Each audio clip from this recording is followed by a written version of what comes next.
Happy Monday, everyone. What's up? This morning ምን እያሰብኩ ነበር መሰላችሁ? በጣም ብዙዎቻችን ፍሬው ላይ ነው ትኩረታችን። ቶሎ ሰክሰስፉል መሆን፣ ቶሎ የሆነ ነገር ማግኘት እዛ ላይ ነውና ዮሐንስ ወንጌል ምዕራፍ 15 ላይ ያለው ቃል እየገረመኝ ነው። በእኔ ኑሩ እኔም በእናንተ።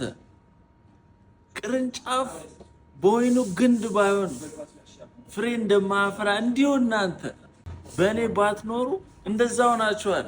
ምንም ልታፈሩ አትችሉም። መጀመሪያ ከሱ ጋር መጣበቅ አለብን። ከሱ ጋር ኮኔክትድ መሆን አለብን። ልክ ከሱ ጋር ስንሆን ስኬት በራሱ ናቹራሊ ፍሎ ያደርጋል። ፒስ፣ አምሮን የሚያልፍ ሰላም አብሮናል። ምንፈልገው ነገር ሁሉ ጉልበት፣ ኃይል፣ ፓወር ፍሎ ያደርጋል። በእኔ ኑሩ እኔም በእናንተ እንዳለው መጀመሪያ ከሱ ጋር ኮኔክትድ ነው። በጸሎት ኮኔክትድ ነው። በእግዚአብሔርን ቃል በማንበብ ኮኔክትድ ነው። ያኔ ሌላው ነገር በሙሉ ናቹራሊ ሃፕን ያደርጋል። በዚህ ሳምንት ይህን ሳምንት ስንጀምር ከሱ ጋር ኮኔክትድ ነው። የሱን ድምፅ እንስማ።